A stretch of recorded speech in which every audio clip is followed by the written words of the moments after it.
ఈ ఫిల్మ్స్ అన్నిటితో పాటు నా షోలో కూడా చూసారు మీరు. బాలయ్య ఛాన్స్ లో చూసారు, క్యాష్ లో చూసారు, జీన్స్ లో చూసారు, అన్ని షోస్ లోనూ ఆల్మోస్ట్ సాత్విక్ వచ్చాడు. ఇప్పుడు సాత్విక్ ఈ సినిమా ద్వారా హీరోగా ఇంట్రొడ్యూస్ అవుతున్నాడు. Hearty congratulations. Thank you so much. So ప్రేమిస్తున్నా అనేటువంటి టీజర్ చూసామండి, చాలా డిఫరెంట్ గా ఉంది. అబ్బాయికి ఏమో కాళ్ళకి సంఖ్యలు వేసేస్తున్నారు. అంటే వీడేంటి ఈ అమ్మాయిని సతాయిస్తున్నాడా, ఏం జరుగుతుంది అసలు, వాట్ ఈస్ హ్యాపెనింగ్ తెలుసుకుందామని ఈ రోజు నేను ఇక్కడికి వచ్చాను. కొంచెం మూవీ గురించి ఫస్ట్ డైరెక్టర్ గారిని అడిగేద్దాం. అలాగే. ఓకే, భాను గారు చెప్పండి. డిఫరెంట్ ఫిల్మ్ మేడం, అంటే లవ్ లో మీ సినిమాలు అన్ని కూడా డిఫరెంటే. మీ సబ్జెక్ట్స్ అన్ని మీరు ఎంచుకునేవన్నీ డిఫరెంటే. యా, సో ఇందులో వాట్ ఇస్ దట్ అంటే సోల్? అన్కండిషనల్ లవ్ అండి, అంటే అనంతమైన ప్రేమ. మన ప్రేమను చూస్తాం, ఎక్స్ట్రీమ్ లవ్ అంటే ఇంకా అన్కండిషనల్ లవ్ అనమాట. ఇంకా చాలా అద్భుతంగా ఉంటుంది హీరో క్యారెక్టరైజేషన్. అంటే ఇలా ప్రేమించే అబ్బాయి మనకు దొరికితే బాగుండని ప్రతి అమ్మాయి ఫీల్ అయ్యేలా ఉంటుంది ఈ సినిమా. అంటే ప్రతి అమ్మాయి పెళ్లి చేసుకునేటప్పుడు అలాగే అనుకునే మనం పెళ్లి చేసేసుకుంటాం. అఫ్ కోర్స్ పెళ్లి చేసుకున్న తర్వాత కూడా అది నిజం అని తెలుస్తుంది. మా ఆయన చూస్తుంది. సేమ్ ఇలాగే ఉంటుందండి, మీరంతా గొప్పగా గ్రేట్ గా ఉంటారు, అలాగే అలాంటి గొప్ప ప్రేమే ఉంటుంది సినిమాలో. థ్యాంక్ యూ సో మచ్ అండి. సో ఏంటి ఇది, ఒకవేళ కనుక నేను ఏ సినిమా టోన్ కి ఇది చాలా దగ్గరగా ఉంది అని అడిగితే మీరు ఏ సినిమాకి చెప్పగలుగుతారు?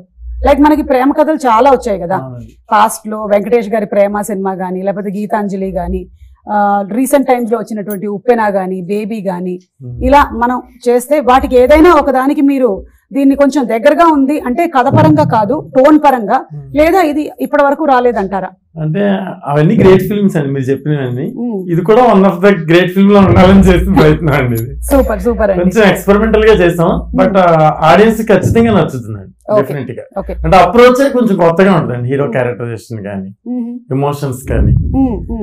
అందులోనూ మన Telugu cinema audience best audience అండి ప్రపంచంలో. అసలు సినిమా చాలా బాగుంది, డిఫరెంట్ గా ఉంది అంటే వెంటనే బాగా ఆదరించేస్తారు. అందుకనే కదా ఇక్కడి నుంచే మన ఆస్కర్ వరకు వెళ్ళిపోయాం మనము. అందుకని డెఫినెట్లీ ఈ మూవీ కూడా ఆడాలని నేను మనస్ఫూర్తిగా కోరుకుంటున్నాను. ఇక మా ప్రొడ్యూసర్ గారు, సార్ మీరు తెలియని వాళ్ళు లేరు ఇండస్ట్రీలో అని చెప్పారు ఇందాకే మాకు భాను గారు. సో మీతో అందరికీ అనుబంధం ఉంది, కాకపోతే ఇప్పుడు మీరు కూడా ఈ ప్రొడక్షన్ లోకి దిగారు. సో ఈ థాట్ ఎలా వచ్చింది, ఈ కథని ఎందుకు అంగీకరించారు మీరు? భాను గారు ఒక కథ చెప్పారండి, అప్పటికే చాలా కథలు విన్నాను, కానీ భాను గారిది వినని కథగా అనిపించిన లవ్వే, కానీ వినని ఒక కొత్త స్టైల్లో చెప్పారండి ఆయన. ఆ రోజు చెప్పారు, మర్నాడు నుంచే స్టార్ట్ చేసే సినిమా చాలా బాగా చేశారు. చెప్పిన దానికంటే ఇంకా గొప్పగానే ఉంది సినిమా, చాలా బాగా చేశారండి. సూపర్ అండి, థ్యాంక్ యూ. భాను గారు మీకు 100% మార్కులు వేసేసారండి. ప్రొడ్యూసర్ గారు 100% చెప్పిన దానికన్నా బాగా చేశారన్నారు. చాలా బాగా చేశారు. బడ్జెట్ లోనే తీసారా? కాదండి,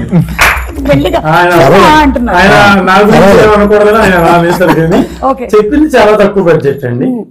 ఆ తర్వాత సినిమా స్టార్ట్ చేసిన తర్వాత ఆయన లొకేషన్ కి అసలు ఎప్పుడు రాలేదు. ఓవరాల్ గా మేము చేసిన ఒక 50 రోజులు 50 days సినిమా చేస్తే వన్ టైం ప్రతి మంత్ వచ్చారండి, సెకండ్ టైం డబ్బులు ఇవ్వడానికి వచ్చారు. లైట్స్ పడవా సార్ మీకు? మీరు ఎందుకు వెళ్ళట్లేదు లొకేషన్? నేను వెళ్ళానండి ఒకసారి, 5 days వెళ్తే అండి ఒక రోజుని ప్రొడ్యూసర్ వచ్చి నాకు కూడా ఆపేసి వస్తున్నారు. టైం వేస్ట్ చేయాలని ఆలోచించానండి. వీళ్ళ టైం నేను డిస్టర్బ్ చేయకూడదు, వీళ్ళు ఒక ప్రోలో వెళ్తున్నారు హ్యాపీగా, వీళ్ళకి మనం అడ్డు రాకూడదు, స్పీడ్ బ్రేక్ రాకూడదని నేను ఫోన్ లో మాట్లాడుతానే చాలా హ్యాపీగా చేశారు. ఇలాంటి వాళ్ళు అందరూ ప్రేక్షకులందరూ నంబర్ 7 చెప్పాలి. బడ్జెట్ పెరిగిందండి, పెరిగినప్పుడు ఆయన చెప్పాను నేను, సార్ ఈ క్వాలిటీ తీస్తే మాత్రం ఇలా అవుతుందండి అంటే ఎక్కడ కాంప్రమైజ్ అవ్వాల్సిన అవసరం లేదు, మీరు చేయండి మనం అనుకున్నాను కానీ బట్ ఇలా కాదు. నేను మదర్ ఫాదర్ విజయ్ చంద్రశేఖర్ అని మీకు తెలిసే ఉంటారు, కాకినాడ బాలకృష్ణ గారు మదర్ గా చేశారు, సవిత గారి సిస్టర్ ఆవిడ మదర్ గా అడిగాం, మదర్ గా అడిగాం.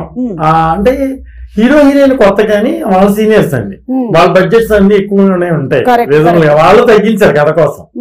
అయినా సరే నేను ఎక్కడ కాంప్రమైజ్ అవ్వలేదండి. ఫోటోగ్రఫీ భాస్కర్ శ్యామల్, ఆయన చాలా సీనియర్ కెమెరామెన్.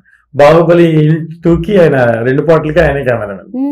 సో ఇలా టాప్ టెక్నీషియన్స్ తో వచ్చేసినప్పుడు బడ్జెట్ ఆటోమేటిక్ గా పెరిగింది.